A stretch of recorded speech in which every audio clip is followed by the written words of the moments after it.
Оройн төргийн үзэгчтэй. Засгийн газрын цаг нэвтрүүлгийн энэ удаагийн дугаар эхэлж байна. Бидний энэ удаад хөндөг сэдэв агаарын бохирдол.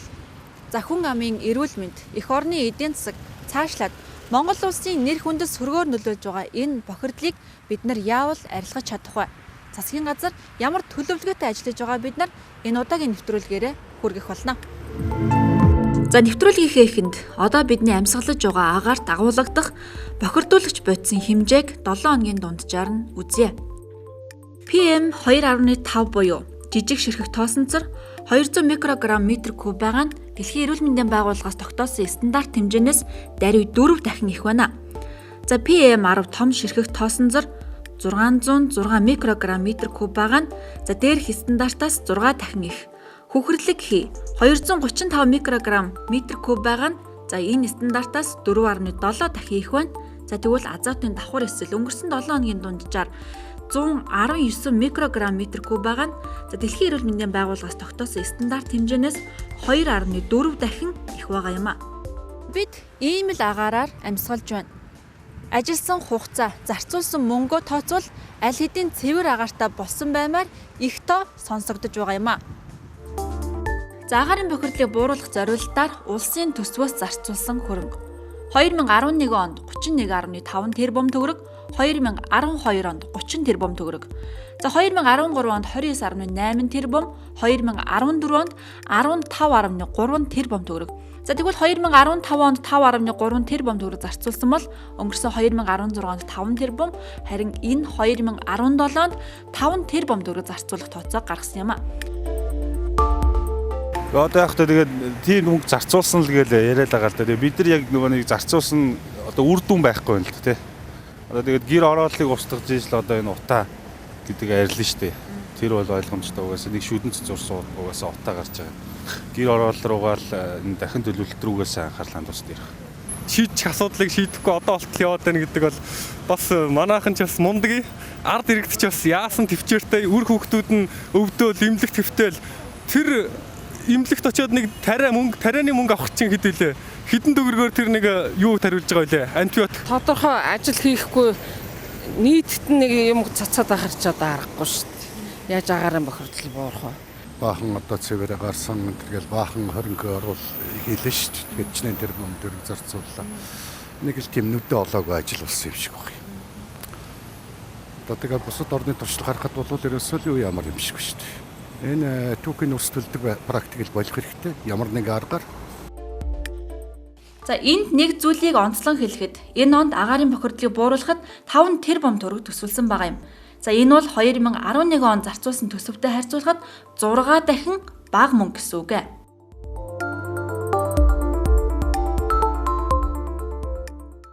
Агаарын бохирдлын шалтгаан. Гэр хорооллын яндангийн утаа 80%, Улаанбаатарын авцамаар явж байгаа 400 гаруй мянган автоэврийн хэрэгслээс ялгарч буй утаа угаарын хий 10%-ийг эзлэж байна. За тэгвэл одоо үйл ажиллагаа явуулж байгаа дулааны захиргаа станцууд нийт агаарын бохирдлын 6%-ийг эзлэж байгаа бол бусад их усвар үлдсэн 4%-ийг нь эзлэж байна. За эдийн засаг хямралтай дээр нь улсын төсвөөс агаарын бохирдлыг бууруулахад ердөө 5 тэрбум төгрөг зарцуулахаар төсвөлсөн байгаа юм. За гэхдээ агаарын бохирдлын асуудлыг энэ хүрээнд орхиж болохгүй. За тиймээс засгийн газар өөртөө 30 тэрбум төгрөгийн алдагдлыг хүлээн байж нэгэн томоохон шийдвэрийг гаргалаа. За энэ бол гэр хорооллын айл өрхүүдийн цахилгааны шөнийн тарифыг тэглэх шийдвэр гаргасан юм а. Бид бол анх одоо агаарын бохирдлын үндэсний зөвлөл дээр хуралдаж байгаад би бас анхuu сайдад бид нар ярилцж байгаад ер нь шөнийн тарифыг тэглэх болцоо байдгийг юм уу гэдэг. Тэгээ манай эрчим хүчний яамныхан тэглэхэд бол боломжтой шүү дээ гэж тухайн үед одоо хурал дээр энэ бол одоо энэ эхчүүд мэгчүүд ихсгаас өмнө утаа яригдахаас өмнө бидний одоо хурал дээр яригдсан зүйл л дээ. Тэгээд эрчим хүчний одоо үнийг шөнийн тарифыг тэглэх асуудлыг судалж шийдэх үүргийг анхuu сайдад тухайн үед одоо агаарын бохирдлын үндэсний зөвлөлийн тогтоолоор үүрэг болгоод өгсөн байсан.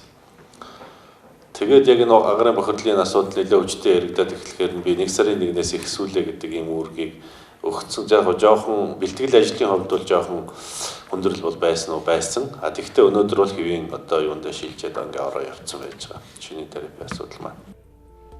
За ингэж шөнийн турш үнэгүй цахилгаан хэрэглэхийн тулд айлууд тариф толбортой байх ёстой. Одоогийн байдлаар Улаанбаатар хотын 146 мянган хэрэглэгчийн 90 орчим хувь нь буюу 120 мянгаар өрх өдөр шөнийн тарифтай толбортой. Эдгээр айл өрхийн ердөө 6 мянган л цахилгаан халаагуураар дулаан өвлждөг гинэ.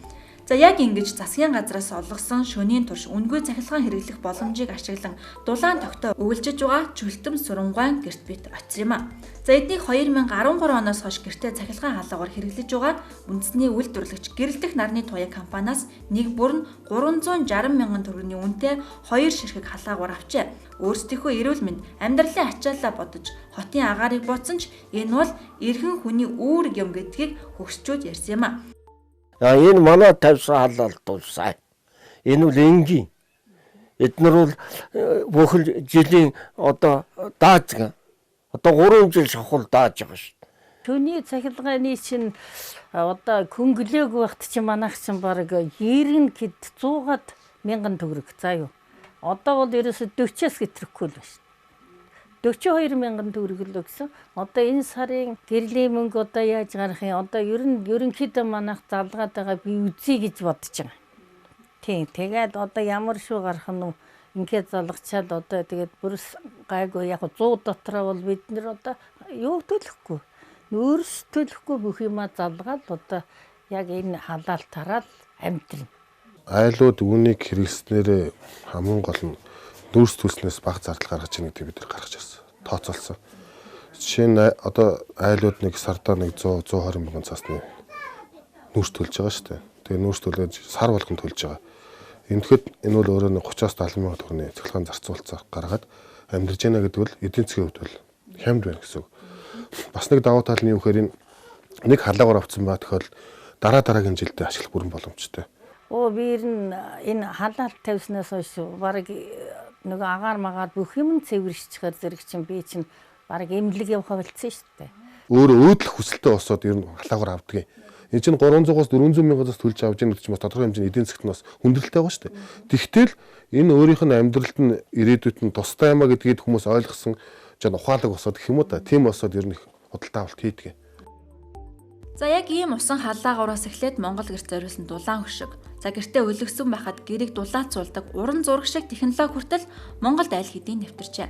За гэхдээ эднийг гаднаас импортлох биш. Өөрсдөө дотооддоо үйлдвэрлэх болоход агаарын бохирдлыг бууруулаад зогсохгүй. Үндэсний үйлдвэрлэлээ дэмжиж байгаа хэрэг болох юм а.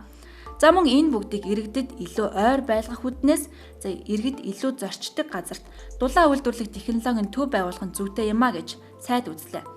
За гэхдээ агаарын бохирдолтой тэмцэн гэдэг хэн нэгний бизнесийг дэмжих зорилгоор хийж байгаа ажил биш гэдгийг ерөнхий сайд онцгойлон анхааруулсан юм а. Та нар маань нийлээд нэг зохион бүтээгчнэр нийлээд тийм ээ. Тэгээ мөн одоо юу гэдгийг техник танах төхөөрөмжөө нийлүүлээд за нийлүүлдэг юм а гэхэд үйлдвэрлэж байгаа бүтээгдэхүүнийхээ эд анги болгоноор нь тус нь үйлдвэрлэгдэж байдаг ч юм уу. Ингээд нэг бие бинийгээ дэмжсэн одоо ийм үйлдвэрлэлийг бий болгоод тэр нь маш үр ашигтайгаар иргэдэд одоо бас хөдөлж авах хэсгийн дараагаар маш их өндөр хэмжээний үр ашиг үзүүлдэг ийм бас техник танах төхөөрөмж үйлдвэрлэл илүү бас үр дүнтэй байх магадлалтай шүү. За иргэд цахилгаан халаагаар хэрэглэж чадахгүй байгаа үндсэн 2 шалтгаан байна гэж хэлж болно. За нэгдүгээр тэднэрт бэлэн тоолоод өгөх мөнгө алга, хоёрдугаарт яг хаанаас энэ технологиг худалдаж авахаа мэдэхгүй байгаа юм. За тэгвэл засгийн газраас Монголын банкуудын холбоотой хамтран иргэдэд ногоон зээлийн сангаас зээл олгох боломжийг судлаж байгаа. Одоо энэ айл гэхэд сая 500 мянгад асуудлаа шийдсэн гэж байна. Тэгвэл сая 500 мянгаыг 3 жилийн хугацаанд 4 жилийн хугацаанд сар багаар нь төлдөг. Тэр ипотекийн зээлтэй адилхан тэр нөхцөлийн ч гэсэн бас үрдүүдэд өгчих хэрэгтэй байхгүй. Ингээм бол айлууд энэ рүү хамрагдаад ингээд цаашдаа бас өөрийнхөө одоо халаалтын асуудлыг шийдэж явах юм болцсон гэж ингэж үзэж байна. Энэ бол засгийн газрын агаарын бохирдлоо тэмцэж байгаа арга хэмжээнүүдийн зөвхөн нэг хэсэг. Энэ мэт богино, дунд, урт хугацаанд хэрэгжүүлэх төлөвлөгөөг засгийн газар гаргасан байгаа. Энэ төлөвлөгөөгөө шинжилгээ ухааны үндэслэлтэй байлгахад ч анхаарч, шинжилгээ ухааны академи байгаль орчны асуудал эрхэлсэн яамны мэрэгжлийн хүмүүсийн саналыг сонсож ажиллаж байгааг хэлэх хэрэгтэй. Хэдийгээр орон сууцчлах бодлого маш хүчтэй явуулсан ч гэсэн шилжилт төлөвлөгөөнд тасрахгүй байгаа учраас гэр хорооллын эзэлж байгаа хувийн хэвээрээ жил болгон 200 гаруй мянган өрх гал төлдөг хэвээр байна. Тэгэхээр нэг талаар энэ шилжилт төлөвлөгөөний бодлогоо зохицуулах, хоёрдугаарт хот төлөвлөлтийн бодлогоо зөв хэрэгжүүлснээр зөвхөн шилжилт хөдөлгөөн ирж байгаа иргэд мэн зөвхөн Улаанбаатарт биш. Улаанбаатарын дагуул хот одоо 100 мод хот юм уу, Налах, Багнуур, Багхангаа дүүрэгт амьдрах юм таатай боломжуудыг бүрдүүлэх шаардлага байна. За орон сууцчлах бодлогыг цаашдаа засгийн газар тууштай хэрэгжүүлнэ. Агаарын бохирдлыг бууруулах засгийн газрын урт хугацааны бодлогын арга хэмжээг та бүхэнд харуулъя. Энэ арга хэмжээг 2030 он хүртэл хэрэгжүүлэх юм а. Гэр хорооллыг орон сууцжуулах хөтөлбөрийг үргэлжлүүлэх, хотын аслагдсан дүүргүүдэд дэд төвийг хөгжүүлэх, нийслэлд төвлөрсөн болон хэсэгжилсэн дулаан хангамжийн бодлогыг хэрэгжүүлэх, хотын аслагдсан дүүрэгт иргэдийн амьдрах нөхцөлийг сайжруулах, авто замын нэвтрэх хүчин чадлыг сайжруулах, Улаанбаатар Налах, Улаанбаатар Хөшгөтийн хүндий, Улаанбаатар Дархан чиглэлийн авто замын төслүүдийг шуурхай хэрэгжүүлэх. Монгол гэрийг дулааны алдагдал багтаа технологиор тохижуулан амьдрахад тааламжтай тохилог сууц болгон хөгжүүлэх. Хотын ногоон байгууламжийг нэмэгдүүлэх, усан ориглоор цэцэрлэг түрээлэнгийн тоо талбайг нэмэгдүүлэх. За энэ бол мэдээж өртөг зардал ихтэй ажил болно. Богино болон урт хугацааны төлөвлөгөөг биелүүлэхэд шаардлагатай хөрөнгөгч мөн тооцож үзсэн юм а. Агаарын бохирдлыг бууруулахад шаардлагадах зардлын тойм тооцоо. Цахилгаан дамжуулах сүлжээ дэд станцын өргөтгөлд 21 тэрбум төгрөг, цахилгаан түгээх сүлжээ дэд станцын өргөтгөлд 12 тэрбум төгрөг. Дулааны сүлжээ өргөтгөл шинжилэлт 22.9 тэрбум төгрөг, за энэ нийтдээ 56.4 тэрбум төгрөг болж байгаа юм а. За тэгвэл дунд хугацааны зорилтыг биелүүлэхэд шаардлагадах хөрөнгийн тооцоог одоо үзүүлж байна. Цахилгаан дамжуулах сүлжээ дэд станцын өргөтгөлд 114.4 тэрбум, цахилгаан түгээх сүлжээ дэд станцын өргөтгөлд 101.8 тэрбум төгрөг. Дулааны сүлжээний өргөтгөл шинжилэлт 67.6 тэрбум төгрөг, хийгээр ажилтдаг шинэ их усүр барихад 85 тэрбум төгрөг зарцуулах юм а. За нүүрснээс метан хийн гаргах үйлдвэрийн зардал энэ тусгагдаагүй хэлэх хэрэгтэй.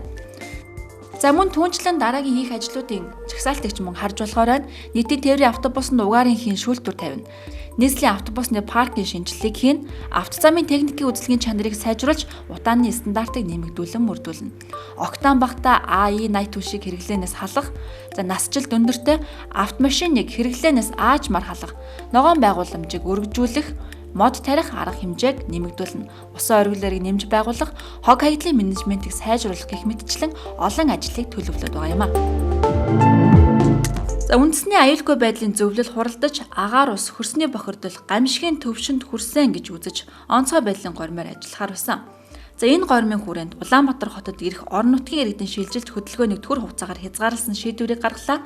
За энэ мэт утааны эсрэг тэмцэх засгийн газрын төлөвлөгөөг эх 2 дугаар сард улсын их хурлын ээлжид бос чуулганаар танилцуулах юм а. Тэгээ манай Улаанбаатар хотын засаг даргын захирамжууд гарсан байгаа. Миний зүгээс бас үүрэг болгосон юм. Улаанбаатарт одоо янд нэмэгдүүлэхгүй бай. Энэ юу гэсэн үг вэ гэхээр гэр хороололд хашаа баашинд амьдрахаар ирж байгаа шилжилт хөдөлгөөнийг хориглоё л гэсэн үг. Агаар орчны бохирдлыг бууруулахын тулд тодорхой шаардлагатай эрх зүйн орчныг бүрдүүлэх. За мөн нийслэлийн хэт төвлөрлөг бууруулахад чиглэсэн шилжилт хөдөлгөөнийг зохицуулах, хотод төвлөрсөн байгаа ихтэй сургууль, төмөр зам болон төрийн захиргааны байгууллагуудыг хотоос өөр бүсэд шилжүүлэх гэх мэтээр тодорхой арга хэмжээ авах саналаа их хурлд оруулаач гэсэн юм чиглэгдсэн байгаа. За энэ чиглэлээр манай холбогдох хамтад бол ажиллаж байгаа. Төслөө боловсруулахаар. За дунд хугацаанд бол энэ агаарын бохирдны асуудлыг шийдвэрлэхэд бол бүх талын байгууллагуудын оролцоо маш их хэрэгтэй. Энэ бол зөвхөн одоо байгаль орчны яамны юм уу, орчин хүчний яамны үргэс. Энэ дээр бол маш олон талын хүчин зүйлийн үүднээс энэ агаарын бохирдол нь бий болж байгаа учраас эдгээр бүхэл байгууллагуудын хүчин чармаалт хэрэгтэй. За агаарын бохирдлыг бууруулна гэдэг зөвхөн төрийн эсвэл засгийн газрын өөрийг биш байх нэ. За технологийн нэвтрүүлээд үнийг нь чөлөөлөд байхад гэртээ халаагаар тавьж чадахгүй нүүрсээ төлсээр байгаа аль автомашиныхын насжилт аль хэдийн өнгөрчгöd хар утаа хаяад байхад унсаар байгаа жолооч нар гिचлэн иргэд өөрсдөө санаачлагтай идэвхтэй оролцоотой байх нь агаарын бохирдлыг бууруулах нэг үндэс болох юм а. Өнөөдөр иргэдийн маш их одоо өөрсдийн хувийн санаачлах хэрэгтэй байна.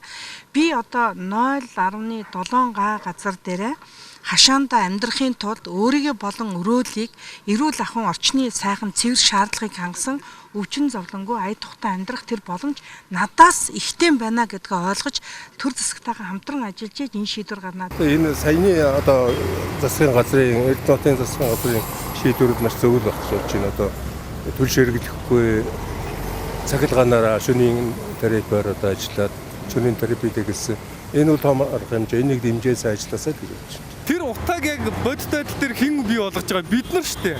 Өвөл хөдөөд өгчихгүй тул бид нар түлээл тэр утааг чинь бий болгож байгаа шүү дээ. Тэгээд тэгэхээр энэ утааны эсрэг ингээд хүн болгон дуу хоолойгоо нийлүүлээд тэмцмээр байгаа байхгүй юу? 1 сая хүн нэг жижигхэн үйлдэл хийхдээ энэ бол асар их өөрчлөлтийг авчирна нийгэмд. Тэгээ иргэн хүн бол өөрөө одоо маш их анхааралтай байх хэрэгтэй. Энэ байр орон сууцыг бол маш их дулаалах хэрэгтэй. Ерөөс дулаалдаггүй болтон дулаалах хэрэгтэй. Тэгэхээр зэрэг энэ ч хэцүүд шүү дээ. Муухан одоо дулаалахгүй энийг өөрснөө санаачилж энэ байраа дулаалахгүй байх юм бол эн чинь өчнөө одоо ийм олон юм тавиач өчнөө засгийн газар хөнгөлөөч нэмэргүй болохгүй юу гэдэг. Тэгээд одоо ерөөс өөрийнхөө биеийг бид нар бас өөрөө хамгаалах ёстой шүү дээ. Чи заавал засгийн газар гэд ингээд орилоод иж ер нь хэрэггүй. Бас бид нар чинь бас улсаас бас хичнээн төгрөгийн тэтгэмж сардаа авж байгаа улсууд чинь энэ зэргийн юмыг авчихна штэ. Агаарын бохирдол зөвхөн амьсгалах агаар биш. Бидний амьд явах эрх цаашлаад эх орны минь өмнө тулгамдсан асуудал болоод байна. За бас зөвхөн Монголын асуудал биш. Дэлхийн 103 улсын 3000 гаруй хот яг бидэн шиг бохир агаараар амьсгалж байгаа юм. Засгийн газрын цаг нэвтрүүлгийн энэ удаагийн дугаар нийслэлийн агаарын бохирдлын асуудлыг хөндлөө үргэлжлүүлээд засгийн газарт ойрын хугацаанд гаргасан томоохон шийдвэрүүдийн талаарх мэдээллийг хүлээн авч үзнэ. 250 гаруй бизнес эрхлэгчид Монгол Улсын ерхий сайдтай уулзлаа. Тэд уулзалтын үеэр бизнес рүү чиглэх төрийн хит их оролцоо багасгаж улс төрийн нөлөөнөөс ангид ажиллахыг хүсэж байгаагаа илэрхийлсэн юм. Тэдэнд бизнесийн олон санаа байдаг ч хэрэгжүүлэх таатай нөхцөл бүрдэхгүй байгааг хэллээ. Ерөнхий сайдын зүгээс бизнес эрхлэгчдийг бүх талаар дэмжин төр хувийн хэмжээний харилцааг дээдлэхээ илэрхийллээ. Эдийн засгийн хямралтай байгаа энэ татварын хүрээний бодлогын дэмжлэгийг төрийн зүгээс үзүүлэх боломж байгаа. Мөн валютын ханшийн зөрүүнээс үүссэн дарамтыг даван туулахад туслаж болох боломжийг судалгаа илэрхийлсэн юм а. Бизнесийн салбарынхны амжилтыг засгийн газрын үйл ажиллагааны амжилттай холбон хамтран ажиллах саналаа илэрхийлсэн засгийн газрын тэргуунд талархалтай хандаж байгаагаа үндэсний үйлдвэрлэгчид энэ үеэр хэлж байлаа. Засгийн газрын өгсөн үүргийн дагуу цанхын баруун уурхайн ажлыг өнгөрсөн жил дахин эхлүүлж анхны борлуулалтаа хийлээ. За эхний ээлжинд 300 мянган тонн нүүрсийг уурхайн амны нөхцлөөр тоон дутмыг нь 71.5 ам доллараар тооцож борлуулсан үнийн төлбөрийг 100% урьдчилж авах нөхцөлтэйгээр зах зээлд нийлүүлэх болсон байна. Энэ нь Эрдэнэс таван толгой компани түүхэнд анх удаа хийсэн нээлттэй сонгон шалгаруулалт төдийгүй за үнийн төлбөрөө 100% урьдчилж авсан анхны тохиолдол юм а.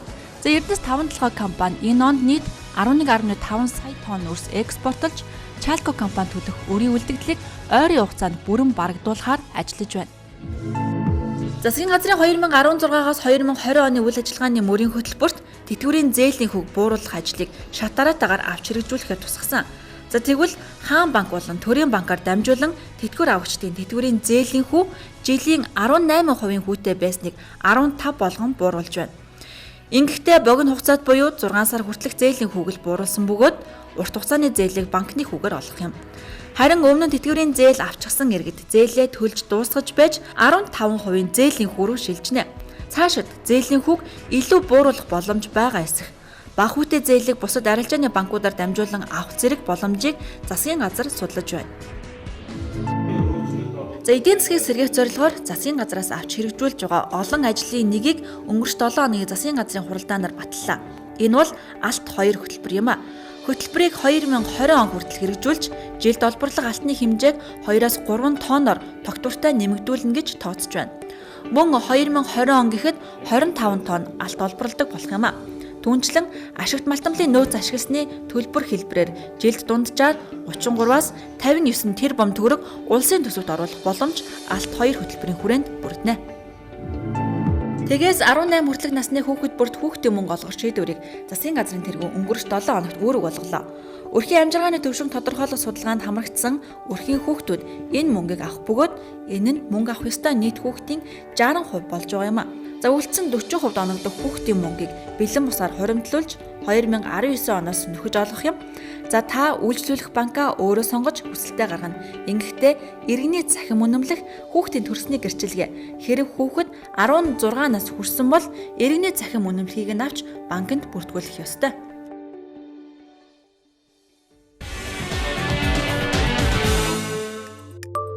За манай нэвтрүүлгийн энэ удаагийн дугаар инх өндөрлөж байна. Дараагийн нэвтрүүлэг хүртэл төр баяртай.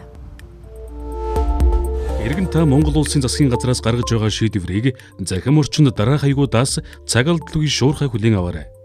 Засгийн газрын албан ёсны вебсайт засаг цэгийн Facebook орчинд Монгол улсын ерөнхий сайдын ажлын алба нэрээр, Твиттерд ерөнхий сайдын ажлын алба нэрээр тус хандаарай.